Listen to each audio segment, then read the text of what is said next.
Hyderabad LB Nagar లో జనసేన పార్టీలోకి చేరికలు జరిగాయి.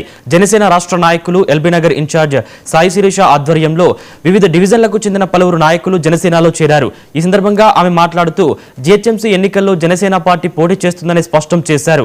ఆంధ్రప్రదేశ్ ఉప ముఖ్యమంత్రి జనసేన పార్టీ అధ్యక్షులు పవన్ కళ్యాణ్ ఆదేశాల మేరకు తెలంగాణలో పార్టీని బలోపేతం చేస్తున్నామని అన్నారు. ప్రజా సమస్యలపై నిరంతరం పోరాడుతూ ప్రజల తరపున జనసేన ముందుండి పనిచేస్తుందని పేర్కొన్నారు. వివిధ డివిజన్లకు చెందిన పలువురు నాయకులు జనసేన పార్టీలో చేరారు. అధ్యక్షులు శ్రీ పవన్ కళ్యాణ్ గారు జనసేన పార్టీ తెలంగాణ మీద దృష్టి పెట్టిన సంగతి మీకు తెలిసిన విషయమే. అయితే అందులో భాగంగా ఖచ్చితంగా తెలంగాణ రాష్ట్రంలో జనసేన పార్టీ అత్యంత బలంగా ముందుకెళ్లబోతుంది.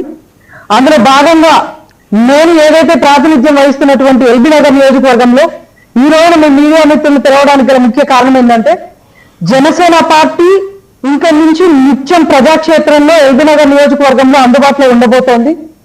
మా నాయకులు అందరూ కూడా సమస్యల మీద పోరాటం కానివ్వండి, అడ్రస్ చేయడం కానివ్వండి, అదేవిధంగా పార్టీ సంస్థాగత బలోపేతం మీద కూడా ముందుకు వెళ్ళేటువంటి దశాదిశ నిర్దేశించి మా అధ్యక్షులు వారు ముందుకు పంపించారు.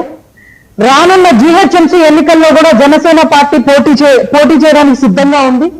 ఏదైతే డీలిమిటేషన్ తర్వాత జరిగినటువంటి 18 డివిజన్లలో కూడా జనసేన పార్టీ బలోపేతం చేసుకుంటూ మేము ఎన్నికలకి సిద్ధంగా ఉన్నాము. అదేవిధంగా తెలంగాణ రాష్ట్రంలో అన్ని ఎన్నికల్లో జనసేన పార్టీ బరిలో ఉండబోతోంది. ఇందుకు ఒకటే విషయం చెప్పదలుచుకున్నాము.